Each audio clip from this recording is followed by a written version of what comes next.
I never thought I'd be the kind of person who develops a routine around coffee, but here I am, walking into the same cafe every single morning at 7:45 like clockwork. It started about 3 months ago when I moved to this neighbourhood for work, and honestly I just needed caffeine to function. The place is called Ember and Oak, one of those indie coffee shops with exposed brick walls and plants hanging everywhere, and the first time I walked in, I noticed him immediately. His name is Caspian. I know because he wears a name tag, and also because I've probably stared at that name tag way more times than any normal person should. He's got this messy dark hair that always looks like he just ran his fingers through it, and these incredibly expressive hands that move when he talks. I'm not usually the type to notice hands, but his are different. Artistic, I guess. Like they belong to someone who creates things. That first morning I ordered a medium Americano, nothing fancy, and when he handed me the cup I noticed he'd drawn a little sun on it. Just a simple doodle next to my name, which he'd spelled correctly on the first try. Marcus. Most people spell it with a K or ask if it's Mark with a C. But he got it right, and there was this tiny sun beaming up at me from the cardboard sleeve. I smiled, said thanks, and left. Didn't think much of it beyond that's nice, the barista here draws on cups. Except the next day when I came back at the same time and ordered the same drink, he drew something different. A little star this time, and the day after that, a crescent moon. Then a mountain, then a tree. Every single day something new. By the second week I realised I was looking forward to it. Not just the coffee, but the moment when he'd hand me the cup and I'd get to see what he'd drawn. It became this weird little game in my head, trying to guess what it would be. Sometimes they were simple, sometimes more detailed.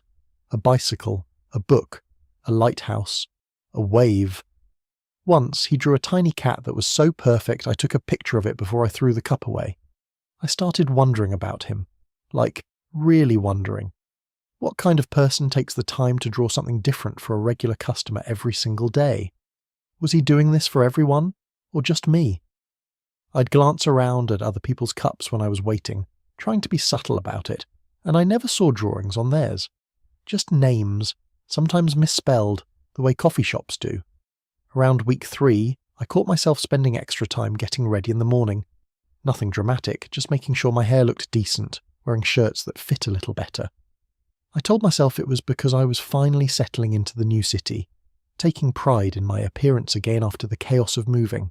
But deep down, in that part of my brain I wasn't quite ready to examine too closely. I knew it was because I wanted him to notice me. Really notice me, not just as the Americano guy who comes in every morning. The thing is, I've always known I was attracted to men. I came out to myself in college, had a few relationships that didn't work out, and then spent the last couple years so focused on my career that dating kind of fell by the wayside. Moving here was supposed to be a fresh start professionally, and I wasn't really thinking about romance. But then Caspian happened, with his drawings and his smile and the way he'd remember little things I'd mentioned in passing.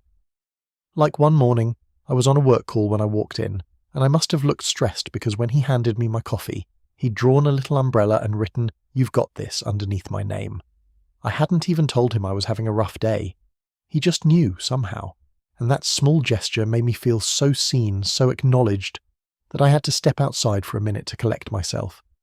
I started timing my arrivals more carefully. Not earlier or later, but exactly at 7:45, because that's when the morning rush had died down enough that we could actually talk for a minute or two. Nothing deep, just small talk. The weather. Weekend plans. He told me he was taking night classes in graphic design, which explained the artistic ability. I told him I worked in marketing, which felt boring in comparison, but he seemed genuinely interested. His voice is warm. That's the only way I can describe it. Warm like honey, with this slight rasp that makes everything he says sound intimate, even when he's just asking if I want room for cream. And he laughs at my jokes, even the bad ones, especially the bad ones.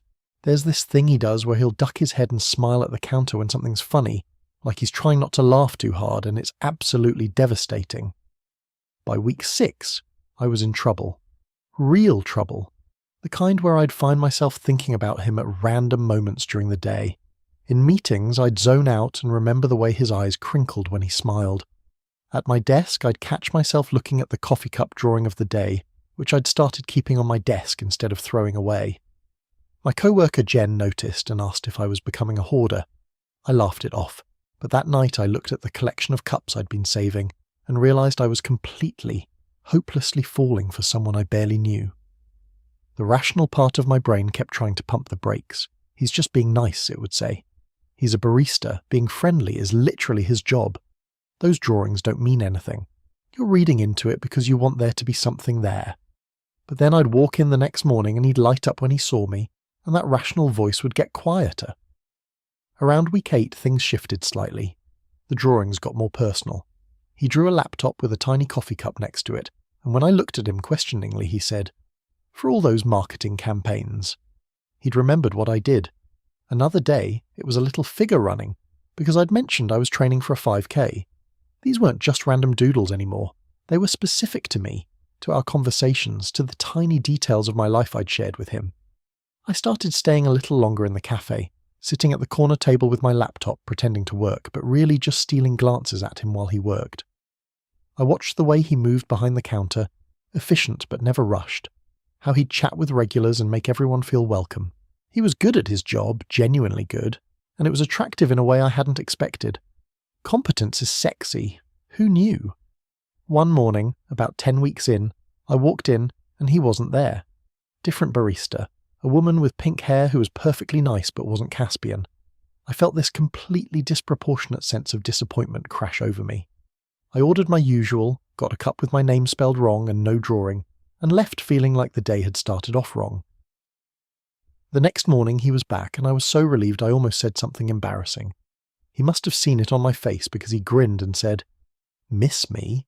And I laughed and said, "The other barista spelled my name with a C," and he shook his head like that was a serious offence. That day's drawing was a welcome back banner, and under my name he'd written Marcus with a C, obviously. That's when I knew I had to do something about this. I couldn't keep coming in every day, feeling my heart rate pick up every time he smiled at me, and not acknowledge what was happening. But I also had no idea if he was interested, or if he was even into men, or if I was completely misreading this entire situation. The last thing I wanted was to make him uncomfortable or ruin the one genuinely bright part of my morning routine. I started rehearsing what I might say. Casual things like, "Hey, would you want to grab coffee sometime?" which sounded ridiculous because we were literally in a coffee shop. Or, "I really enjoy our morning chats, would you want to continue one over dinner?" which felt too formal.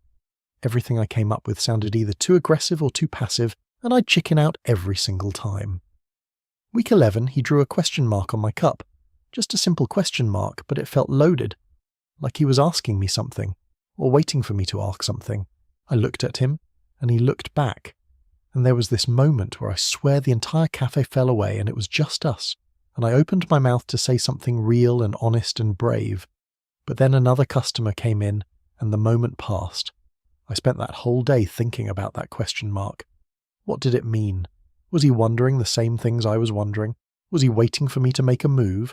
Or was I completely projecting, and it was just a random drawing that meant nothing?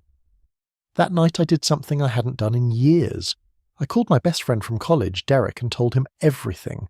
The coffee shop, the drawings, the feelings I'd been trying to ignore for weeks. Derek listened to the whole thing and then said, "Marcus, you're an idiot. He's clearly into you. Ask him out before you explode." But it wasn't that simple. What if Derek was wrong? What if I asked and Caspian said no, or worse, looked at me with pity? I'd have to find a new coffee shop, and I really liked this one. I'd have to change my entire morning routine. I'd have to stop seeing him, and even though we barely knew each other, that thought made my chest ache. Week 12 arrived, and I still hadn't said anything. The drawings continued. A paintbrush, a compass, a paper airplane. Each one felt like a message I couldn't quite decode. I was driving myself crazy with analysis, reading meaning into every line and curve. Then, one Friday morning, everything changed. I walked in at my usual time, ordered my usual drink, and when Caspian handed me the cup, he held onto it for just a second longer than necessary. Our fingers touched, and I swear I felt electricity. He didn't let go right away, and when I looked up at him, his expression was different. Nervous, maybe. Hopeful. I looked down at the cup. No drawing this time, just my name, spelled correctly as always, and underneath it 10 digits. A phone number, his phone number. My heart stopped. Actually stopped. I stood there like an idiot, staring at those numbers, and I could feel him watching me, waiting for my reaction. The cafe was busy, people were waiting behind me, but I couldn't move. Finally I looked up at him, and he was biting his lip, which was unfairly adorable, and he said quietly, "I figured 12 weeks was long enough to wait." I laughed. This surprised, relieved, absolutely joyful sound that came from somewhere deep in my chest. "You were counting?" "Every day," he said, and the way he looked at me in that moment I knew. I knew this wasn't one-sided, wasn't just friendly barista behaviour, wasn't me imagining things. This was real. "I'll text you," I managed to say, and he smiled. This brilliant, genuine smile that made me feel like I was standing in sunshine. "I'll be waiting," he said. I practically floated out of that cafe. I sat in my car for 10 minutes just staring at that phone number, making sure it was real, that I hadn't hallucinated the entire interaction. Then I saved it in my phone under Caspian Coffee, with about 15 heart emojis that I immediately deleted because I didn't want to seem too eager, even though it was just in my own phone where he couldn't see it. I texted him that afternoon. Kept it simple. "Hey, it's Marcus, the Americano guy." He responded within minutes. "I know exactly who you are. I've been drawing you pictures for 3 months. We texted back and forth for hours, the conversation flowing as easily as our morning chats, but deeper, more personal. He told me he'd noticed me the very first day I walked in, that he'd started the drawings as an excuse to make me smile, that he'd been working up the courage to give me his number for weeks. I told him I'd been saving the coffee cups, which could have been creepy but he thought was sweet. I told him about the mornings he wasn't there and how wrong they felt. I told him things I usually kept guarded, and it felt natural, like we'd known each other much longer than 12 weeks.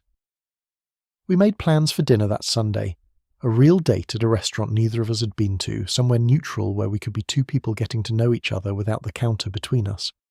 I was nervous in a way I hadn't been nervous in years, the good kind of nervous that means something matters.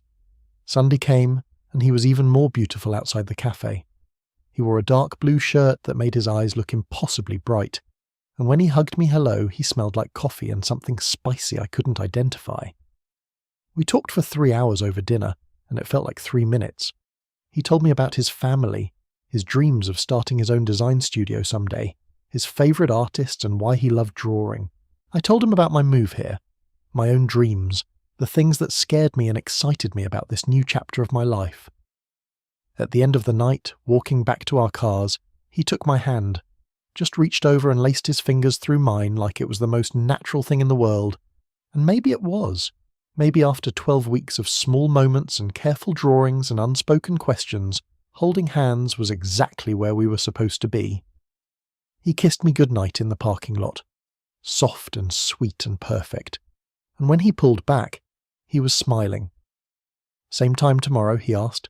And I knew he meant the cafe, our routine, the thing that had brought us together. "Wouldn't miss it," I said. That was 4 months ago. We still do the morning coffee routine, except now sometimes I go behind the counter and kiss him before he starts his shift, which his co-workers think is adorable and also slightly annoying. He still draws on my cup every day, but now they're inside jokes, references to our dates, little love notes in illustration form. I have a whole shelf in my apartment dedicated to them now, and I'm going to need a bigger shelf soon. Last week, he drew a heart for the first time. Simple, classic, impossible to misinterpret, and inside the heart he wrote us.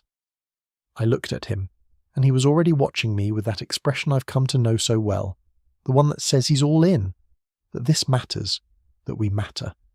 I never expected to fall in love over coffee, but here I am, completely gone for a barista with artistic hands and a warm voice who saw something in me worth drawing for, day after day, until I finally understood what he was trying to say. That sometimes the best love stories start small, with tiny gestures and patient hearts, and the courage to write your number on a cup and hope the other person calls. He was worth the wait. We were worth the wait. And every morning when I walk into Ember and Oak and see him smile, I fall a little bit more.